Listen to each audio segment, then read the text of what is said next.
Vous écoutez Le Salon dans tes oreilles, une balado-diffusion dans laquelle des auteurs, des autrices et des personnalités discutent de leurs livres et des sujets qui animent l'actualité littéraire. Les enregistrements ont été faits lors du dernier Salon du Livre de Montréal. Bonjour et bienvenue à cette table ronde intitulée « Entre fiction et réalité, récit du passage à l'âge adulte ». Mon nom est Samuel Larochelle, je suis un journaliste et un écrivain et c'est moi qui ai l'honneur de mener cette table ronde avec trois magnifiques plumes avec qui on va passer 45 minutes. Donc aux gens dans la salle et à ceux qui nous rattrapent sur YouTube, bienvenue à tous et à toutes. Je vais vous présenter brièvement avant de plonger dans la discussion. D'abord, Laurence Baudouin-Mas, qui est rédactrice-conceptrice pour RAD. Donc c'est le laboratoire journalistique de Radio-Canada qui traite de nouvelles autrement avec, on va dire, un peu d'audace, du moins un peu champ gauche, que j'aime vraiment beaucoup, et qui a publié en 2020 son premier roman, Rentrer son ventre et sourire, avant de poursuivre avec la suite, donc les deux livres que tu as dans les mains. Marie-Christine Chartier, qui est une ancienne athlète, diplômée, je sais que tu aimes beaucoup qu'on dise que tu es une ancienne athlète, diplômée en psychopédagogie, tu travailles comme rédactrice pour plusieurs plateformes et tu as publié cette année La floraison des nénuphars, qui est la suite d'un autre livre dont on a beaucoup entendu parler, L'allégorie des truites arc-en-ciel. Bonjour. Et finalement, la dernière, mais non la moindre, Marianne Brisebois, qui est diplômée en psychologie, en communication et qui a fait son entrée dans le monde littéraire avec son roman « Sauf que Sam est mort ». Bonjour. Alors, juste pour que tout le monde ait accès à vos œuvres, avant qu'on plonge dans la table ronde, je veux vous donner l'occasion de faire votre pitch de vente, 45 à 60 secondes chacune, juste pour qu'on sache qu'est-ce que c'est votre livre. Alors, Laurence, je te tends la perche. Mon roman, c'est l'histoire d'Élie qui est influenceuse, mais le fait que mon personnage principal soit sur les réseaux sociaux, c'est vraiment juste un prétexte pour parler d'image corporelle, de pression de performance, de mon rapport aussi à moi, puis le rapport qu'on entretient tous à notre image.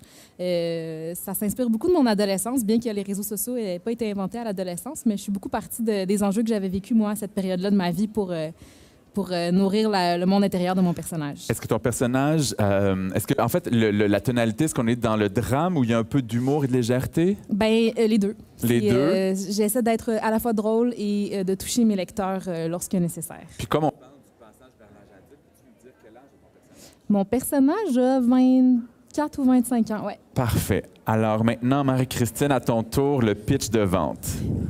Super bon, achetez-le. En fait, c'est la suite de mon premier roman, L'allégorie des truites arc-en-ciel. Donc, on retrouve Max et Cam, 4 ans plus tard, qui sont ensemble et qui s'aiment beaucoup, mais qui ont des nouveaux défis de l'âge adulte. Donc, dans le premier roman, on était beaucoup dans le côté fusionnel de Max et Cam et cette relation-là. Puis dans la suite, en fait, on les voit plus épanouis professionnellement, qui sont en train de vraiment toucher à toutes sortes de choses dans leur vie, ce qui fait que leur couple vit quelques frictions.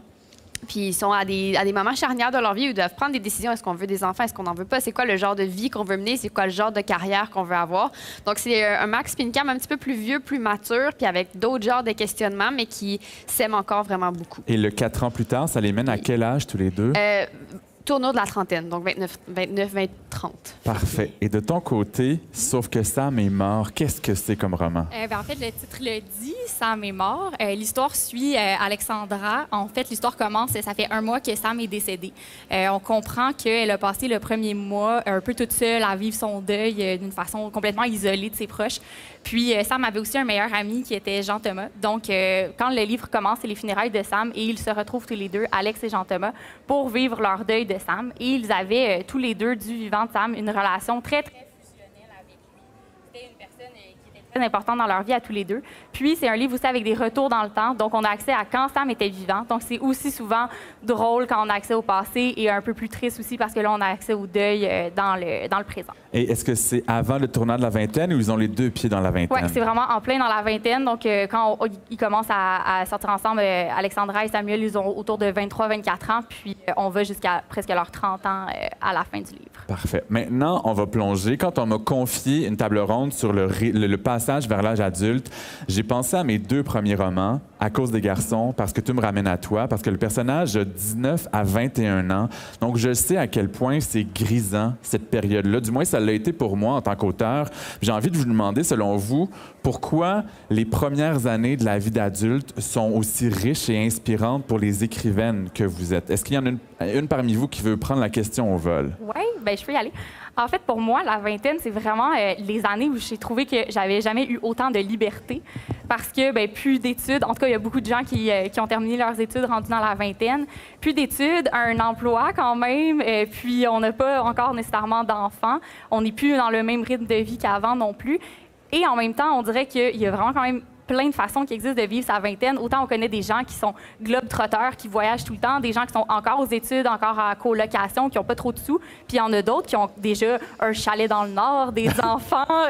Puis c'est plein de façons de vivre sa vingtaine. Puis on dirait qu'il n'y a pas vraiment de modèle qui existe. C'est en même temps un âge aussi où on se questionne toujours sur le modèle, comment vivre nos relations. Est-ce qu'on est épanoui? Est-ce qu'on a réussi? Parce que c'est là qu'on prend des décisions aussi. Qui peuvent avoir un impact qui va nous suivre pendant très longtemps. Alors qu'à l'adolescence, bon, on est un peu en train de suivre la vague, on se questionne pas trop là-dessus. Puis la vingtaine, c'est ça qui frappe un peu, c'est d'avoir des grosses décisions à prendre. C'est ce que je ferais du pouce là-dessus.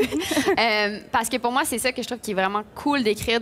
Principalement, mes personnages sont la mi-vingtaine. J'ai un roman où ils sont plus jeunes, un petit peu, sont comme fin cégep, début vingtaine. Mais je trouve que c'est le moment des choix. C'est là que c'est la période où on change le plus au niveau de notre personnalité, au niveau, on découvre qu'est-ce qu'on aime, qu'est-ce qu'on n'aime pas. On est capable aussi de commencer à assumer nos choix, chose que moi, plus que j'ai vieilli dans ma vingtaine, plus que j'ai été capable de dire, ça j'aime ça j'aime pas ça je suis correct de m'afficher avec ces croyances-là, ces valeurs-là, tout ça, puis on développe la personne qu'on est à l'extérieur de notre noyau familial, de nos amis aussi. On va souvent changer d'amis dans notre vingtaine, puis découvrir des nouveaux amis qui vont peut-être s'accorder plus avec la personne qu'on est. T'sais, si je commence au début de ma vingtaine, puis où est-ce que je suis aujourd'hui, je suis presque deux personnes différentes. Dirais-tu qu'il y a un grand canyon entre ces deux personnes-là? Énorme. T'sais, quand j'ai commencé ma vingtaine, j'étais aux États-Unis. J'étais sur le bord d'avoir un fiancé aux États-Unis qui était comme pas super liberal. Et là, j'y vis ici, j'ai 30 ans, puis je vis de ma plume. Fait que c'est comme deux mondes. Ouais. Et de ton côté, Laurence, est-ce que tu sens que la vingtaine ou les années juste avant de tourner dans la vingtaine, c'est particulièrement riche pour ton inspiration? Oui, parce que c'est une période de la vie qu'on passe l'adolescence à espérer. Puis ensuite, une fois qu'on est de l'autre côté, moi, je suis dans la trentaine, qu'on regarde en arrière, puis des fois, ça nous manque, ou on se dit, wow, je suis peut-être passée à côté de quelque chose. C'est vraiment une période charnière, je trouve, pour confronter nos idéaux, puis aussi les ambitions qu'on avait pour nous-mêmes ou pour la personne qu'on voulait devenir. Oui, tu sais, il y a quelque chose de vraiment... c'est là que ça se passe. Là, je me définis comme personne à part entière. Puis, tu sais, pour moi, ça a été beaucoup de deuil. Puis c'est un peu de ça aussi que je parle dans mes romans. Tu sais, on se fait aussi beaucoup une idée de ce que ça va être, tourner 20 ans, devenir adulte. Ouais. Puis, dirais-tu que c'est dans la vingtaine qu'une génération se permet de commencer à faire les choses autrement et que ça peut être le fun à l'explorer, qu'on ne veut plus nécessairement faire comme nos parents, nos grands-parents et les générations dans lesquelles ils sont? Fait qu'on se donne le droit d'aller ailleurs puis d'essayer de faire des erreurs, de se péter la gueule. Je pense qu'on se donne pas juste le droit, on se donne le devoir, là, tu sais, dans la vingtaine. Puis dans la trentaine, on se rend compte que finalement, on est bien juste comme nos parents. Ah ouais? Spoiler alert! Et j'ai envie de savoir, retournons dans vos œuvres plus précisément, quels sont les thèmes? Parce que la vingtaine, c'est extrêmement large. Il y a des angles très, très différents d'une œuvre à l'autre. Quels thèmes vous avez abordés qui sont propres au début de la vie d'adulte? Marie-Christine. Bien, moi, personnellement, ils sont vraiment, comme je disais, un peu à l'époque des choix. Donc là, c'est vraiment plus... ils sont... sont un petit peu plus vieux que le début de la vingtaine, mais au début, en fait, dans l'allégorie des trucs arc-en-ciel, c'est vraiment plus une question d'amour. Donc, la personne qu'on choisit, la personne, est-ce qu'on veut passer notre vie avec cette personne-là? Puis après ça, eux, ils comprennent c'est quoi aimer à long terme. Parce qu'on a tout le temps un peu l'espèce de « Ah, je suis en amour avec cette personne-là, je vais l'aimer toujours ». Mais c'est quoi, en vrai, aimer toujours? Donc, eux, ils sont confrontés à ce choix-là, puis ce qui, je pense, vraiment vraiment un thème de l'âge adulte, c'est de dire, bon, mais maintenant que je suis dans une relation qui est stable depuis plusieurs années, voici de quoi ça a vraiment de l'air pour vrai. Et est-ce qu'on se choisit? Est-ce qu'on décide de continuer ensemble? Est-ce qu'il faut qu'on fasse des ajustements? Donc, un des thèmes vraiment principaux des Nénuphars, c'est ça, c'est d'apprendre à vivre avec quelqu'un pour plus que la période de honeymoon, la période de lune de miel où tout est beau puis tout est le fun puis on est content. Là, c'est comme la vie, c'est aussi vrai. Est-ce que tu étais particulièrement confrontée dans tes relations par ces relations qui s'inscrivent dans le temps pour avoir envie d'aller explorer ça Bien, autant? plus, oui. Tu sais, moi, quand j'ai commencé, c'est drôle parce que quand j'ai écrit mon premier roman, j'avais pas encore rencontré mon chum. Puis là, ça fait 4 ans, ça va faire 4 ans qu'on est ensemble. Fait que je suis quand même allée creuser un petit peu là-dedans. Mais en même temps, je fais pas de l'autofiction. Ouais. Fait que je pense que j'explore aussi beaucoup des gens autour de moi. Mes amis commencent à avoir des enfants. Pour moi, ça, c'est un thème qui revient beaucoup parce que Max veut des enfants, puis Cam n'est pas sûr qu'elle en veut. Puis c'est une discussion qui revient souvent, puis c'est quelque chose qu'on repousse beaucoup. Parce qu'au début d'une relation, on n'a pas besoin d'avoir cette conversation-là. Ça fait 2, 3, 4 mois que tu es ensemble. Tu n'es pas obligé d'avoir la discussion des enfants. Surtout dans la vingtaine. Exact. Ouais. Mais une fois que tu arrives à le tournant de la vingtaine, surtout tu veux avoir un bébé, il faut commencer à en parler. Puis là, ça mène des grosses discussions. Et Marianne, tu as nommé bien sûr le thème du deuil qui est majeur dans le roman. Est-ce que c'est un premier deuil d'une personne importante dans sa vie? Parce qu'on développe une certaine résilience et des outils pour affronter des épreuves pareilles. Est-ce que c'est une première expérience du genre? Oui, c'est une première expérience de deuil parce que je pense qu'il faut quand même faire la différence entre un deuil et une tristesse. Par exemple, quand on a nos grands-parents qui décèdent, puis certaines personnes, ça va être un gros deuil dépendamment de la place qu'il y avait dans leur vie. Mais pour beaucoup de gens, c'est quelque chose à laquelle on s'attend qui est assez serein. On parle plus de tristesse. Puis dans le cas de ce livre-là, ben oui, c'est un premier gros deuil. C'est aussi le deuil dans la vingtaine, être en couple avec quelqu'un. D'habitude, quand ça fait quelques années, on se dit, je pense que c'est la bonne personne puis que je vais faire toute ma vie avec cette personne-là. Fait que c'est non seulement le deuil de la personne qu'on aime, mais c'est aussi de l'avenir, faire un deuil sur comment on s'imaginait, avec qui on s'imaginait fonder une famille, faire plein de choix de vie qui se suivent. Est-ce que c'est plus fragilisant d'être confronté à ça pour la première fois parce qu'on n'a aucun repère pour se remettre sur pied? Oui, tout à fait. Puis on a l'aide de nos proches, puis souvent on va se dire oui, mais ça se compare pas à une autre sorte de deuil de perdre quelqu'un à cet âge-là. Puis ce que le livre aborde aussi, c'est le fait de perdre quelqu'un à cet âge-là. Souvent, on va pas considérer que c'était ton conjoint comme ton mari qui est décédé parce que tu as 23, 24 ans. Puis on va se dire, ben là, t'as pas d'enfant, t'as pas de maison, c'est plus sa famille immédiate qui est en deuil, c'est pas nécessairement sa conjointe.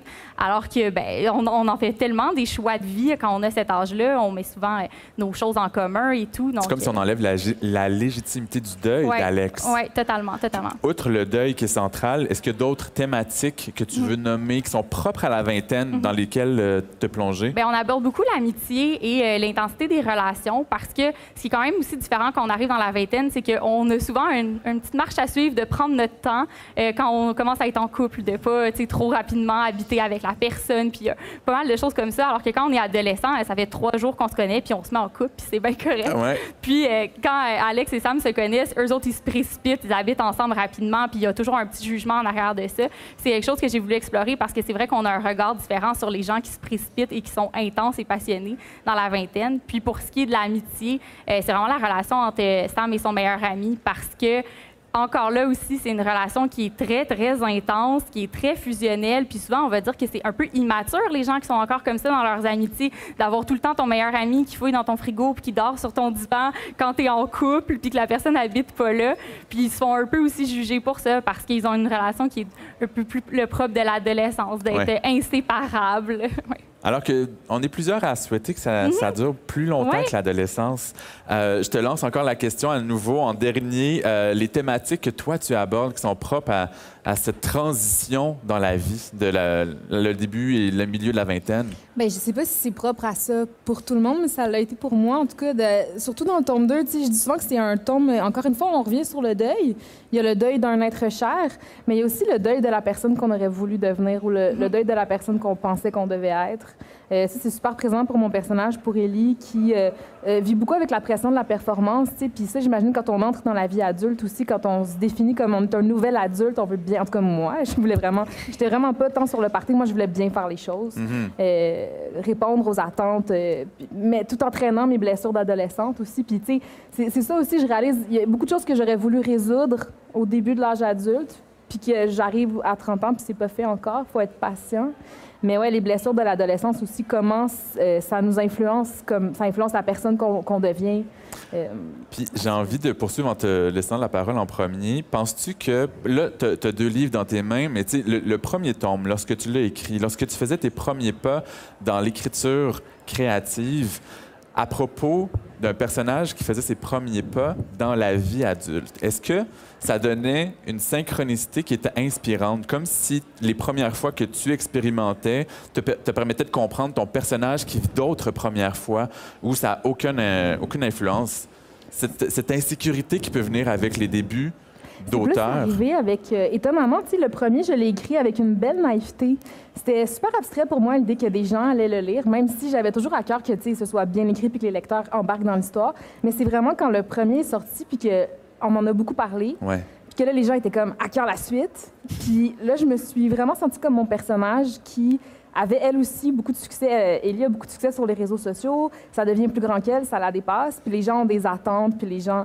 Puis là, je me sentais comme ça, moi aussi. Puis Ouais. là, je me disais, justement, tu sais, quand on écrit, c'est beaucoup une démarche d'authenticité. Puis là, je me disais, un peu comme mon personnage, est-ce que je vais écrire pour faire plaisir, pour répondre aux attentes, ou est-ce que je veux écrire quelque chose de vrai? Puis ça, c'était une vraie grosse pression. Je pense que, tu sais, je suis super contente du 2 parce que, justement, je suis allée dire ce que j'avais envie de dire avec ça. Mais c'est plus quand c'est devenu concret pour moi, le métier d'auteur, les réseaux sociaux aussi, parce que je me suis mis à apparaître sur les réseaux sociaux. À tous les jours, j'étais identifiée dans des publications. J'ai lu tel livre, voici ce que j'en ai pensé. J'ai quand même fait comme, oh my God, c'est prenant, tu sais. Puis là, tu veux pas te décevoir. Puis, outre le fait, j'imagine que tu as choisi de te connecter à quelque chose de vrai, à ce que tu avais à dire pour la suite, mais comment est-ce que tu avais d'autres solutions pour gérer les attentes que tu sentais pour le deuxième? La psychothérapie? Carrément. On rit, mais pour vrai, moi, ça m'a beaucoup... le fait de publier des romans, ça m'a beaucoup fait dealer des affaires, tu sais. Puis c'est ce que mon personnage... C'est drôle, c'est fascinant à quel point mon cheminement est quand même proche de celui de mon personnage, finalement, mais l'idée qu'on ne puisse pas plaire à tout le monde, puis c'est aussi de ça que ça parle, le 2, c'est faire le deuil de l'idée qu'on pourrait plaire à tout le monde, puis qu'on devrait plaire à tout le monde. Je pensais que ma question était trop nichée, finalement. Ça a vraiment du sens. Je vous la relance. Marianne, est-ce que le fait, donc, de faire tes premiers pas en littérature et d'avoir un personnage qui fait ses premiers pas dans la vie d'adulte, est-ce que ça t'a poussé dans une direction, ça t'a inspiré? Ouais. Je dis souvent que, tu sais, mon livre n'est pas autofictif parce que ben, j'ai jamais été en deuil, moi non. Tu sais, ça n'a pas été quelque chose que j'ai vécu, mais je l'ai vécu, par exemple, en même temps que mon personnage le vivait pour la première fois. Fait que ce deuil-là, je le trouve comme légitime comme premier deuil parce qu'il l'était pour Alex puis il l'était pour moi en même temps. Puis en même temps aussi de faire un livre qui était sur la vingtaine, je l'ai écrit, j'avais 25 ans, qui j'étais vraiment au cœur de ce sujet-là. Donc non, j'ai pas eu de relation comme les leurs, mais vraiment, tu sais, ce qu'ils traversent, c'est quelque chose que j'ai traversé. De leur réalité quand même. Ouais. Et Marie-Christine, c'est pas tes premiers, mais si tu te replonges dans tes débuts comme écrivaine, est-ce que Comme toi, si ça faisait genre 100 ans. 100 ans, 55 ans étaient très bien conservés. Est-ce que tu te souviens d'un sentiment semblable à ce que tes deux collègues expriment? Mais je sais pas parce que c'est pas aussi dramatique au sens où mon premier livre, il n'y a pas un gros deuil que j'ai eu à vivre à travers mes personnages, mais moi, c'est drôle parce que je voulais tellement pas écrire sur moi. Puis finalement, quand je le relis, je me vois tellement dans les personnages, mais je voulais tellement écrire une histoire. Je voulais pas faire... C'était pas moi, c'est pas mon chum, j'ai pas de Max, je suis pas Cam. Finalement, je me relis, puis plus je me relis, puis moi, le travail que je fais à travers les années, je trouve, c'est que je me permets d'apparaître dans mes livres. Ouais. Je sais pas si ça répond à ta question, par contre. Ben, tu y réponds à ta façon. As-tu l'impression que les gens qui apprennent à te connaître ont intérêt, même si ça peut sembler narcissique, ont intérêt à te lire pour avoir accès à tous les aspects de toi? Mais oui, parce que moi, dans le fond, j'ai pas de formation en écriture. Tu sais, j'ai fait des trucs, j'ai des formations, je suis allée à l'école, là, mais j'ai pas allée à l'école en littérature. Et pour moi, c'était tout nouveau. J'ai tout appris. C'est plus là que, tu sais, que je me suis formée au processus d'édition, les premières fois que tu reçois des notes, aux questions que je me pose quand j'écris. Au début, vraiment, mon premier livre, c'était juste de tout pitcher sur une page, ce que j'avais envie de dire, puis il fallait que ça sorte, puis ça faisait tellement longtemps qu'il fallait que ça sorte que c'est sorti en 3-4 mois, puis mon livre était écrit, puis j'étais comme, c'est ça, je l'ai. Puis là, je suis plus capable de... J'ai maintenu un rythme quand même soutenu de publication, mais j'ai beaucoup plus je me pose beaucoup plus de questions quand j'écris. Fait que je pense que ça paraît aussi, les gens qui lisent mes livres dans le désordre, ils voient le changement dans ma plume, dans la façon que... Aussi, je pense que le premier livre, tu as tellement une énorme liberté parce que tu peux parler de tout. Tu n'as jamais rien parlé. J'ai envie de surfer là-dessus. Je pense que tous les quatre, on a des formations en journalisme, en psychopédagogie, en communication, etc. Je pense qu'on est tous et toutes des autodidactes en création littéraire. au début, quand on reçoit des commentaires Ouais. ou quand on écrit notre premier roman, on est comme un bébé écrivain. Oui. Est-ce que vous avez senti à un moment donné un déclic où vous aviez l'impression d'être devenu un ado ou un adulte, plus en confiance, plus établi? Ben moi, en fait, ma formation, c'était en théâtre. Moi, je voulais être comédienne. C'est mon grand échec. Mais j'ai réalisé récemment que, justement, cette formation-là de comédienne m'a préparée tout à fait à l'édition parce que tu es dirigée par un metteur en scène, tu reçois des notes de jeu, tu es dirigée. Fait que j'étais super habituée déjà à ça, à prendre les notes puis à être... Ouais. Faut comme mettre son ego de côté aussi, là. C'est un grand exercice d'humilité, écrire un livre et être dans un salon du livre aussi. Ouais. Exactement. Et Marianne, est-ce que tu as l'impression qu'il y a eu un déclic où tu t'es sentie plus stable, plus adulte comme écrivaine? Je pense, genre, la semaine passée. Parce que mon livre, il est sorti le 13 octobre. Fait que je pense que c'est vraiment traverser toutes les étapes. Tu sais, vivre des premières fois sans arrêt, ça fait beaucoup se sentir comme un bébé, tu sais, parce que je me dis, bon, ben là, je connais pas la réécriture, je connais pas tout ce qui suit non plus pour la visibilité et tout ça. Fait que là, je pense qu'après comme un mois que le livre est sur les tablettes, que ça circule, que c'est vrai, là, je me sens plus comme une auteure pour vrai, là. Ouais. T'en as 4 à ton actif, si je me Oui. trompe pas. On pourrait tenir pour acquis que tu te sens déjà comme une adulte après 4, mais pas nécessairement. Est-ce que toi, tu as vu un point de bascule? Mais je pense que c'est un danger, par contre, de penser qu'on est rendu adulte là-dedans, parce que moi, je vais jamais assumer que, je sais tout, puis que je sais complètement ce que je fais. Parce que la minute que tu commences à penser que tu as toutes les réponses, ben tu prends plus les critiques puis les commentaires. Puis moi, ça m'a vraiment aidé à affiner ma plume, puis à trouver les thèmes. Puis c'est drôle parce que, tu sais, t'as dit... t'as parlé de la confiance. Puis pour moi, je pense que c'est là que ça s'est plus situé. Ouais. Où est-ce que, tu sais, mon premier roman, j'ai mis ça, je me suis dit, je fais un lancement, mes amis vont l'acheter, puis comme au pire, ce sera ça, puis j'aurai un livre sur une tablette quelque part. Ouais. Là, sans être super confiante, j'ai plus confiance qu'il y a un lectorat, il y a des gens qui sont intéressés. Puis fait que ça fait du bien d'écrire avec ça aussi, parce que c'est solitaire comme processus, écrire un livre. Fait que quand tu sais qu'il va être un petit peu lu au moins, ben ça fait du bien. Il y a des gens qui l'attendent. Dans le processus éditorial de mon premier roman, quand je recevais des commentaires, soit de l'éditrice ou de la réviseure linguistique, je me sentais un peu nul. Pas bon. Puis je me donnais pas le droit de faire Ouais. je tiens à ça Mais- et je dis non à votre Mais c'est drôle parce suggestion. qu'on en parlait tantôt avant, puis on se disait que, tu sais, le premier livre, c'est que t'es comme... Tu veux dire oui à tout ce qu'on te propose. Puis après ça, tu sais, c'est le fun d'être bien accompagné. Tu sais, avec mon éditrice, j'ai toujours senti que j'avais une belle liberté d'exprimer si j'étais d'accord ou pas d'accord. Mais reste que le premier, t'es comme, tu dis, ben eux, c'est des professionnels. Fait qu'ils s'ils disent Ils que c'est doivent pas avoir bon, raison. ça veut dire que c'est pas bon. Plus que ça va, plus que t'es capable d'avoir un dialogue, faire comme, ben là, moi, oui, c'est vraiment ça que je voulais dire, donc je sais j'aimerais ce que ça je veux. reste, oui. Ouais. C'est vrai que ça a été un moment charnière pour moi. Quand j'ai assumé ma façon de travailler, je réalise que je travaille vraiment pas comme les autres auteurs. Tu sais, moi, mettons, j'écris, il faut que mon premier chapitre soit assez bon pour que je sois capable de passer au deuxième. Fait que tu vas réviser avant de continuer la Moi, quand création. mon roman est fini, j'ai déjà une version qui est presque publiable. Je fais pas de réécriture, mais ça, ou tu sais, je travaille sans plan, mettons. Mais comme ça a été long avant que j'accepte que moi, c'est ça qui marche pour moi. Ouais. C'est comme un petit passage à l'âge adulte d'apprendre à se connaître aussi, puis de dire, ben je serai pas comme tout le monde, je vais être comme moi, puis ça fonctionne, fait que c'est ça qu'on fait. Puis en termes d'âge, il y a aussi le lectorat, les personnes à qui on s'adresse. J'écris pour les adultes, les ados et les enfants. Je sais qu'il y a beaucoup de pièges quand on écrit pour les enfants et pour les ados. Est-ce que vous avez l'impression que quand on écrit à propos de personnages jeunes adultes dans la vingtaine, est-ce qu'il y a aussi des pièges dans lesquels ne pas tomber? Je pense de ne pas vouloir que nos personnages soient parfaits.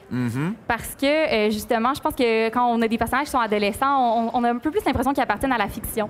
Mais quand il y a des personnages qui ont le même âge que les lecteurs, je pense qu'il y a une petite crainte tout le temps qu'ils soient perçus comme étant imparfaits puis que ce soit mal vu. Ouais. Puis ça, c'est quelque chose que j'essaie de me détacher de ça. Ils ont le droit d'être imparfaits parce que dans la réalité, on est imparfait.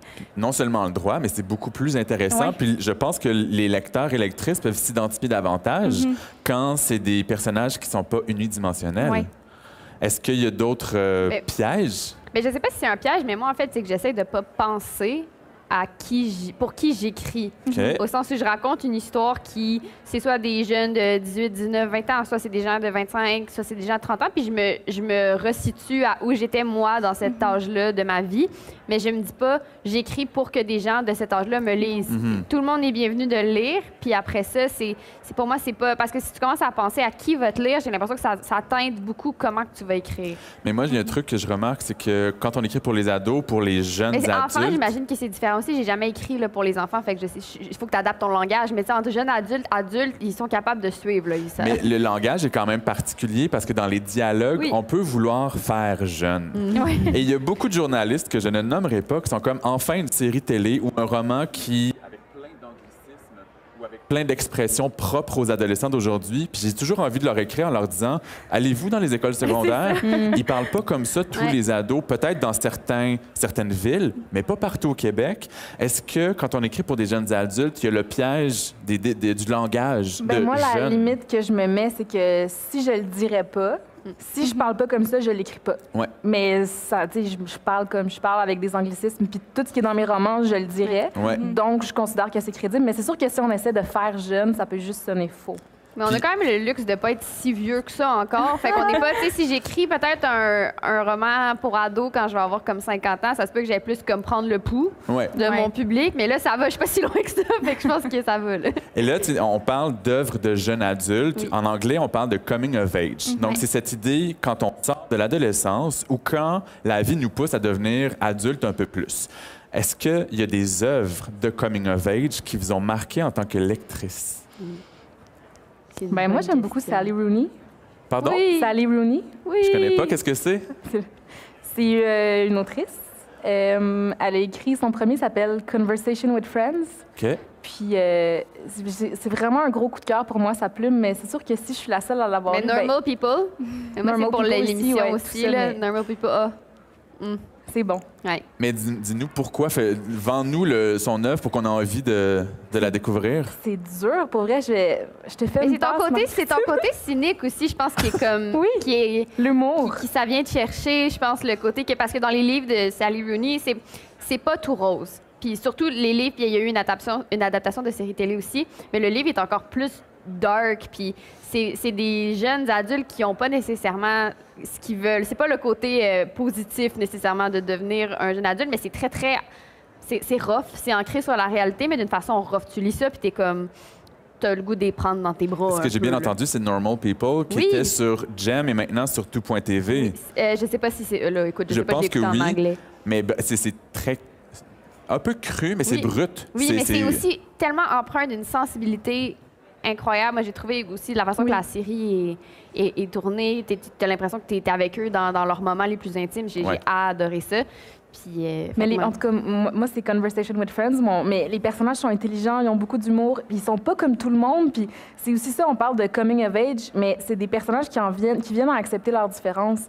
T'sais, moi, je serais pas dans ce qui est pas du tout mon cas, mais moi, je serais pas dans un couple hétéronormatif, monogame. Monogame, exactement, c'est le mot que je cherchais. Ou, moi, ça marche pas pour moi. Moi, j'ai des amitiés qui sont un peu à la limite de la sexualité, mais c'est pas clair. Comme, c'est beau, c'est des personnages qui finissent par accepter leurs différences, puis c'est ça que j'aime de cette autrice. Ça donne le droit d'explorer. Moi, je dirais avec Sport et divertissement de Jean-Philippe Barry-Guerrard. Ah ouais? Oui, parce que c'est pas inspirant en tant que tel, et justement, c'est comme un peu satirique, un peu comme Laurence parlait. On dirait qu'à la vingtaine, on a envie d'avoir tout. Puis le personnage principal dans ce livre-là, elle a 23 ans, puis on dirait qu'elle a tout. C'est une actrice qui a été enfant-actrice et qui, rendue à 23 ans, a tout fait, a déjà tout acheté, puis elle ne sait plus quoi, qu'est-ce qui l'attend. Exactement, puis je trouve que la façon dont elle vit une solitude est tellement bien démontrée, puis elle a un âge où, justement, tout le monde se dit, ben là, c'est goal, là, comme vie, mais on a accès à son intimité, puis tout le long, même si on dirait qu'elle est tout le temps sur le party, tout le temps en train de vivre plein d'affaires, elle a plein d'opportunités, beaucoup de possibilités avec les moyens qu'elle a, son cercle social, et ça reste plate. Puis c'est ça, c'est drôle que... Ça donne pas envie de devenir elle, en tout cas pas dans mon cas. Puis elle est très méchante aussi. Oui, super méchante. Puis je pense que ça fait beaucoup réfléchir à, est-ce que, tu sais, tout ce que tout le monde veut à peu près à cet âge-là, de dire, hey, ça, c'est quelqu'un qui aurait réussi. Pas nécessairement, puis ça fait réfléchir à ça. Puis là, j'ai l'air super têteuse, mais aussi, ton livre, j'ai échappé mon cœur dans ta bouche. Honnêtement, c'est un des livres qui m'a vraiment marqué cette année parce que aussi pour l'âge que j'ai, je pense que ça aborde aussi vraiment bien le sentiment de solitude, le sentiment de chercher un peu tout le temps à travers nos relations, des gens qui nous conviennent. Ouais, puis tu l'exprimes tellement bien. Là, je t'en avais parlé en plus avant. Merci. Ouais, puis je pense aussi, là, c'est aussi l'âge du dating où on essaie de trouver une personne qui nous convient. Puis même, si moi, je suis pas quelqu'un qui a vécu cette réalité-là parce que j'ai le même copain depuis le secondaire, mais on dirait que j'ai quand même eu ça par rapport plus à mes relations amicales, de tout le temps chercher quelqu'un, la bonne personne, puis de voir passer toutes sortes de profils, puis de finir par se sentir seul là-dedans à un âge où justement on a toutes sortes de trajectoires différentes. Ouais. Et ma question est très naïve, un peu banale, mais est-ce que le fait d'écrire des personnages un peu plus jeunes que vous, est-ce que ça vous garde jeune? Non. Non, Malheureusement. Non, mais c'est juste que je pense que ça nous permet d'avoir un recul. Il y a comme deux trucs. Tu sais, en écriture, je pense que si tu écris sur quelque chose que tu vis actuellement, tu atteins quelque chose de super profond puis sensible parce que tu es en train de le vivre. Puis si tu es capable d'écrire sur quelque chose que tu as vécu, mais que tu as été capable d'y repenser puis d'avoir un recul, tu vas avoir juste une vision qui est différente. Fait que ça crée des œuvres qui sont différentes aussi. Puis ça permet, je pense, en tant qu'auteur, de se renouveler dans nos histoires, d'écrire quelque chose qui est vraiment plus proche de notre réalité, d'écrire quelque chose qu'on a eu le temps de dire, ben, j'ai plus 19 ans, mais je me souviens, dans mon livre, Le Sommeil des loutres, le personnage d'Émilie, c'est moi à 19 ans. Là. Je la regarde, puis je suis comme, elle est intransigeante, elle est intense, elle a pas de patience, elle est comme, tu sais, puis c'est tous des trucs que je me dis, je la relisais, puis je trouvais ça cute, parce que je me disais, c'est comme ça que j'étais, mais c'est plus comme ça que je suis, puis je le sais quel genre de processus qu'elle va avoir. Elle va passer à travers quelles étapes pour devenir une personne plus patiente, plus conciliante, plus... Mais l'espèce de brute, elle est un diamant brut, elle a besoin d'être polie. Fait que ça m'a permis, avec le recul, faire comme, voici comment on est à 19 ans, voici où tu vas t'en aller. Est-ce que, comme Marie-Christine, vous avez l'impression que quand le personnage que vous avez écrit il y a peut-être quelques mois, quelques années, plus jeune que vous voyez qu'est-ce que vous avez laissé de vous dans le personnage et là, vous voyez avec du recul tout ce qui a changé? Exact. Ça nous vieillit, peut-être, ça nous fait grandir parce que... Le contraire, moi, il y a finalement. beaucoup dans mes romans ce que j'aurais aimé savoir à l'époque, ce que j'aurais voulu savoir à cet âge-là, mais de le regarder de loin, ça m'assagit quand même, c'est comme tu dis, on a un recul par rapport à cette période-là de notre vie, puis ça fait que moi, j'ai l'impression d'avoir déposé des choses, d'être un peu passé, j'espère avoir passé à une autre étape aussi. Là. Puis c'est drôle parce que tu parlais, excuse-moi, mais tu parlais des pièges tantôt, mais ça, c'est un piège aussi parce que tu écris quelqu'un à 18-19 ans, puis tu le sais, qu'est-ce qu'il faut pas qu'il fasse. Ou, nous, on a appris nos erreurs, mais quand on écrit le personnage de 18 ans, il ne sait pas encore. Fait que tu peux pas lui donner ces outils-là, puis des fois, c'est frustrant parce que tu as envie de... Moi, en tout cas, mes personnages, des fois, j'ai envie de juste leur donner des belles affaires. Là, je sais j'imagine dans vos livres, dans ton livre, là, des fois, tu devais avoir envie d'y donner un break. Là, comme non, genre, finalement, c'est pas vrai. Faut que tu écrives les scènes où ils se pètent la gueule. C'est vrai qu'on en parlait, c'est cringe. Dur, on se sent pas bien, on s'attache à nos personnages. Puis là, moi, je me rappelle, j'étais comme, bon, aujourd'hui, Ellie va vivre ça, puis c'est chiant. Elle est pas chanceuse de m'avoir comme auteur. Je suis pas fine avec elle, mais... Et de ton côté, Marianne? Mais moi, je suis pas beaucoup plus vieille. Ben, en fait, je suis pas plus vieille qu'un personnage que j'ai 27 ans. Fait que je pense que je me suis tout le temps dit quand j'ai commencé à écrire Sauf que sa mémoire qu'il aurait vraiment pas fallu que je commence un an avant. Juste parce que j'avais vécu ce qu'il fallait, je pense, pour setter ma vingtaine. Parce que j'avais fini l'école, j'avais eu mon entrée sur le marché du travail, puis on revient là-dessus, vu qu'il y a des retours dans le temps. La période, un peu quand tu viens juste de finir tes études, puis on a l'impression que le marché du travail, ça va être formidable. Puis dans le fond, on se sent comme un stagiaire pendant vraiment longtemps. Puis, puis c'est ça. Il y a beaucoup de réflexions qu'ils ont que je pense que je les avais pas un an avant.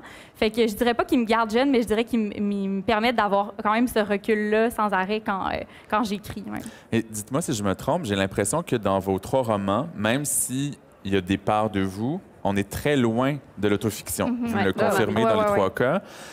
Tu as nommé « J'ai échappé mon cœur dans ta bouche puis ça, c'est la première fois où j'écrivais sur moi. Puis j'arrête la conversation sur moi. Je veux savoir, est-ce que vous seriez intéressé, capable d'écrire sur Marianne Laurence Marie-Christine à 20 ans? Le vrai dans l'exposition totale.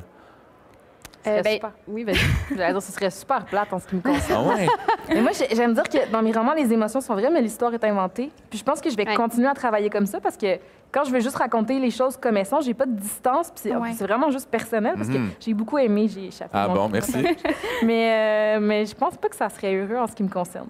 Mais J'ai l'impression que ça serait pas long, contrairement à moi qui ai l'habitude d'écrire des grosses briques. C'est ça.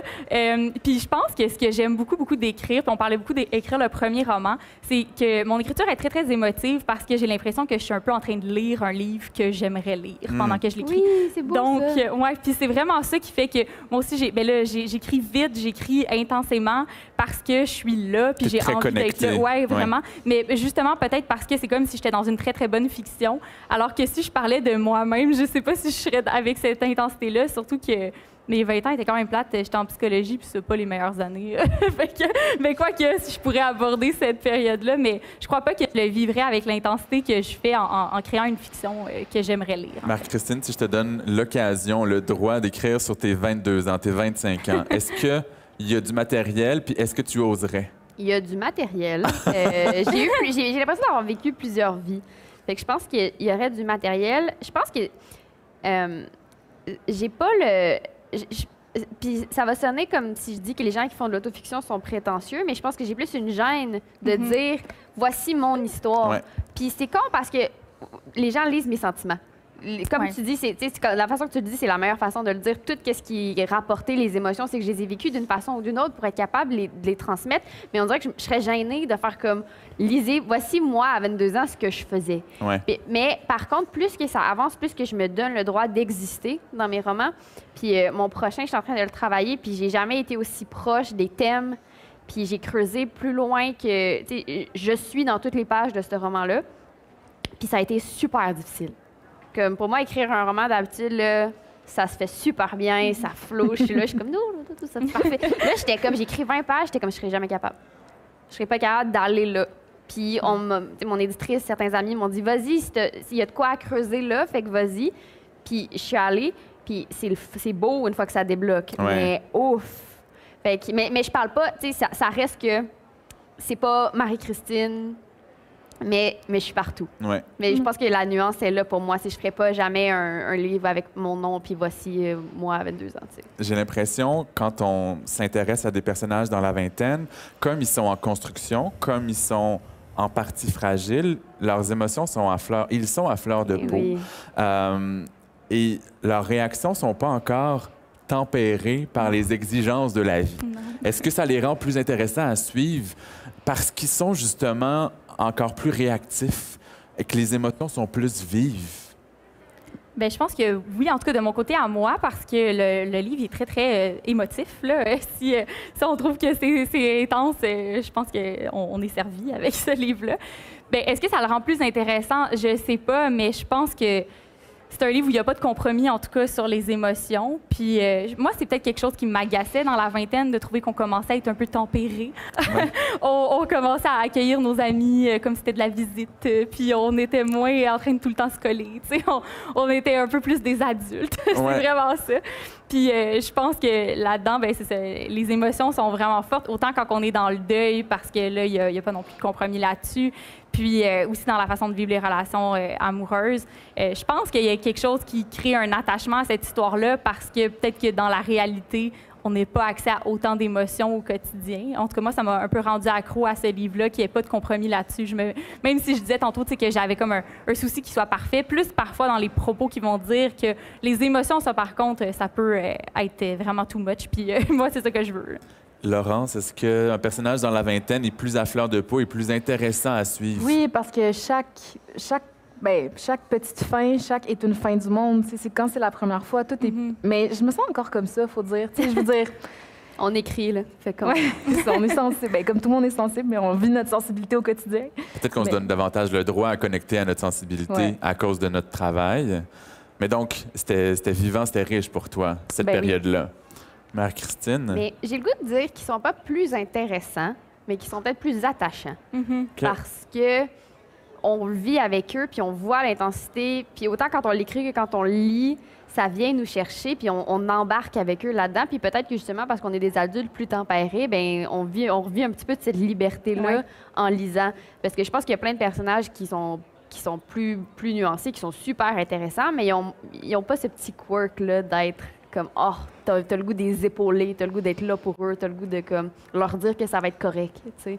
Puis quand on fait des entrevues avec les journalistes sur notre premier roman, puis des fois, sur tous les romans qui vont suivre, je vous avertis, les journalistes nous demandent toujours qu'est-ce qu'il y a de nous dans notre œuvre. Puis c'est pas ça ma question, mais des fois, on regarde, puis on voit dans le personnage qui est un peu plus jeune que l'écrivaine ou l'écrivain, puis on fait quelques liens.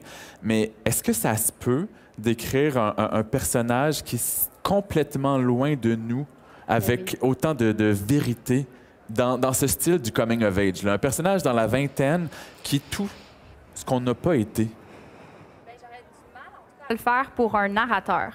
Okay. Je pense que là, parce qu'on est tellement dans sa tête, mais ça pourrait être un super défi. Puis tu sais, comme on parle beaucoup du premier roman, puis toi, tu dis que c'est de plus en plus long écrire. Puis je pense que pour moi aussi, c'est de plus en plus long parce que je pense que je suis de plus en plus loin de moi. Fait que c'est plus un exercice, puis d'où le fait qu'on est encore un bébé auteur, probablement. Mais ouais, être complètement détaché de soi, je pense que des fois, je me dis, ah oui, là, ça va l'être. Puis finalement, non, je trouve qu'il va explorer une partie de moi que j'avais pas explorée dans les autres. Fait que, ouais, je pense que je ne sais pas si c'est possible. Je pense que ça nous fait aussi réaliser à quel point on en a des affaires à dire, on en a des facettes de nous à explorer, on a à partager. Ouais, puis une émotion aussi à partager sur tellement de choses que je pense que c'est possible de le faire pour des personnages secondaires, mais quand on suit quelqu'un, je sais pas, à moins que ça soit vraiment un défi là, de le faire. Quand tu dis narrateur, c'est que tu vas dans le jeu, dans la tête, dans l'intériorité du personnage. Fait que tu te verrais moins aller vers quelque chose qui est très, très loin de ce que tu as ressenti et connu. Oui, exactement. Marie-Christine? Pour moi, vu que j'écris à plusieurs voix dans mes romans, j'ai quand même l'impression de l'avoir fait au sens où quand j'écris, par exemple, des personnages masculins, j'essaie d'incarner qui ils sont. Puis c'est sûr que niveau émotion, gars, fille, Némite, on vit des émotions, puis c'est ça. Mais reste que j'essaie que ce soit authentique, que ce soit fidèle, que quand la personne lit, elle a l'impression qu'elle lit Max, elle lit Cam, elle lit Ariane, elle lit Sam. Je veux qu'il y ait une différence. Fait que j'ai l'impression que j'ai quand même campé plusieurs personnages qui, à certains moments, sont très loin de moi parce que les expériences que j'ai vécues sont peut-être pas les mêmes expériences qu'un gars au tournant de la trentaine ou un gars de 20 ans qui a été, tu sais, Jake, c'est un enfant acteur comme, qui faisait de la drogue. On n'est pas du tout dans les mêmes... eaux, là. Et pourtant, j'ai été capable de trouver des liens pour créer ce personnage-là. Fait que moi, je pense que c'est le fun aussi. J'aime ça raconter des histoires, moi. Puis pas juste mon histoire, tout plein d'histoires. Ouais. Fait que je pense que c'est vraiment un beau défi, en fait, d'aller essayer de créer du monde qu'on n'est pas, qu'on connaît pas. Puis on apprend à les connaître, puis c'est le fun. Et Laurence? Moi, ça me fait penser à ma formation d'actrice. On rencontre beaucoup de personnages, puis le défi, c'est toujours de trouver ce qui en nous résonne, ce qui en nous... Fait que, comme tu disais, Marianne, il y a toujours une partie de nous, puis on est multiples, on a plein de facettes. Fait que ce serait sûrement possible, mais j'ai toujours besoin que ce soit quelque chose de sensible pour moi pour que je puisse m'investir dedans. Mais on est multiples et on est surprenant. Tout le monde en nous, on a 1000 personnes aussi. Donc, des fois, c'est de prendre une petite affaire qu'on vit puis de le grossir puis d'aller là-dedans. Puis ta question était bonne aussi avec le coming of age, tu sais, vu que c'est plus proche de nous. Tu sais, si on écrivait, par exemple, des trucs, des romans policiers ou des histoires tu sais, d'horreur ou whatever, ben là, c'est plus facile de se distancier de soi-même versus là, on parle des trucs qu'on a vécu. Fait que, c'est ça, le thème du livre rend ça plus difficile aussi. Puis nos thèmes, c'est aussi beaucoup dans la réflexion puis dans l'émotion, alors que si on était plus dans un policier, je pense que l'action, je serais jamais capable de faire ça. C'est pas. Non, c'est ça. Moi, c'est correct, moins il se passe de choses, mieux c'est. Fait que, ouais, ça, c'est vendeur. Ouais, c'est vendeur, il se passe rien. Alors, il nous reste un petit 60 secondes. C'est le moment pour moi de vous remercier et aussi d'inviter les gens qui sont sur place au Salon du Livre. Allez vous voir en signature dans tout le Palais des Congrès. Alors, je rappelle vos noms et vos titres. Laurence Baudouin-Masse avec Cranter son ventre et sourire, le premier et le deuxième. Marie-Christine Chartier avec La floraison des nénuphars et bien d'autres. Et puis Marianne Brisebois avec Sauf que Sam est mort. Merci beaucoup à toutes les trois. Merci.